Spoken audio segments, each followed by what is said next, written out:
அனைவருக்கும் வணக்கம். இந்த இனிய மாலை பொழுதிலே இங்கே குழுமி இருக்கிற உங்கள் எல்லோரையும் சந்திப்பதில் மிகுந்த மகிழ்ச்சி. பொதுவாக பாடல் வெளியீட்டு விழா வைப்பாங்க.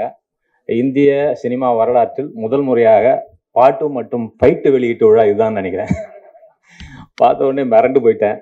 அது நம்ம திருவிளையாடல் ஆரம்ப படத்தில் ஒரு டைலாக் வரும், பொங்கலுக்கு அடித்தாலே பொங்கல் வந்தாலே வெடி வெடிப்பார், தீபாவளி வந்தால் சும்மா இருப்பாரான்னு. மற்றவங்க படத்திலேயே ஃபைட் சீன் பயங்கரமாக இருக்கும். அப்படிங்கிறப்போ இந்த படத்தில் தெரிக்க விட்டுருக்காரு. ரொம்ப பிரமாதமாக இருக்குது. அனுரரசு மாஸ்டர் அவர்களுக்கு என்னுடைய வாழ்த்துக்களை தெரிவித்துக் கொள்கிறேன்.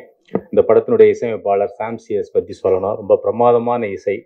அவரோட நான் தொடர்ந்து பணியாற்றிட்டு இருக்கிறேன். இந்த பாடல்லையும் ரொம்ப பிரமாத லிரிக்ஸ் எல்லாம் டைரக்டர், தயாரிப்பாளர் எல்லாம் பக்கத்துல இருந்து வாங்கியது ரொம்ப அழகான அனுபவம். ரொம்ப சிறந்த பாடல்களாக வந்திருக்கிறது. சாம்சிஎஸ் அவர்கள் நிறைய வேகமாகவும் வெற்றிகரமாகவும் நிறைய பாடல்கள் பண்ணிட்டு இருக்காரு. அடுத்தவரோட காஞ்சனா 4, ரெட்டத்தில் என்று பல பாடங்கள் பண்ணிட்டு இருக்கிறேன். அவருக்கு என்னுடைய நன்றிகள். அதே போல நம்முடைய மகத்தான நடிகர் விஜய் சேதுபதி அவர்களுடைய மகன், அவர் ரொம்ப பிரமாதமா, அவருடைய முதல் படமே இவ்வளோ அற்புதமா வந்திருக்கு. நிச்சயமா அவருக்கு என்னுடைய மனப்பூர்வமான வாழ்த்துக்களை நான் தெரிவித்துக் கொள்கிறேன். பெரிய நடிகராக அவர் தமிழ் திரையுலகில் பிரகாசிப்பார் என்பதற்கு இந்த பிள்ளையார் சுழியே உதாரணமாக இருக்கிறது என்று நான் பார்க்கிறேன். அப்புறம் அந்த ஃபீனிக்ஸ் அதனுடைய ஃபண்டிக் பார்க்குறப்போ ஃபோனிக்ஸ்னு அடிக்கடி படிக்க வேண்டியிருக்கும். அது என்ன, அது ஃபீனிக்ஸ் மால் பேரை வச்சுட்டு விஜயா மாலில் விழா வச்சிருக்கிறீங்க அப்படின்னு நிறைய பேர் கேட்டாங்க. இல்லை, ஃபீனிக்ஸ் என்பது ஒரு புராண பறவை, சாம்பலிலே இருந்து உயிர் தெழுகிற ஒரு கற்பனை பறவை என்று. ஃபீனிக்ஸ் என்பது ஒரு நம்பிக்கையின் குறியீடு. மலை சாய்ந்து போனால் சிலையாகலாம்,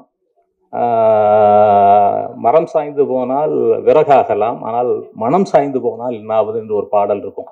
நம்பிக்கை தான் இந்த வாழ்க்கையினுடைய அடிப்படை. அந்த நம்பிக்கையின் குறியீடு தான் அது. அந்த மலையை சென்று கடுகளவு விசுவாசம் உங்களுக்கு இருந்தால் அந்த மலையை நகர்ந்து சென்று கடலிலே விழு என்றால் விழும் என்று பைபிளிலே ஒரு வாசகம் வரும். நம்பிக்கை மிக முக்கியமானது. நம்பிக்கையில்லா மருத்துவமனைகளில் மருத்துவர்கள் எல்லாம் கொலைகாரர்கள், நம்பிக்கையில்லா வீடுகளில் மனைவிகள் எல்லாம் விபச்சாரிகள், நம்பிக்கையில்லா பயணங்களில் எதிர்ப்படுகிறவர்கள் எல்லாம் கொள்ளைக்காரர்கள் என்று ஒரு சொலவடை உண்டு. எனவே நம்பிக்கை தான் நம்மை நகர்த்துகிற ஒரு மிகப்பெரிய பலம். அப்படிப்பட்ட ஒரு நம்பிக்கையை குறியீடாக வைத்திருக்கிற இந்த ஃபீனிக்ஸ் என்கிற படம் மிகப்பெரிய தமிழ் திரையுலகின் நம்பிக்கையாக வெற்றி அடைய வேண்டும் என்று வாழ்த்தி விடைபெறுகிறேன். நன்றி.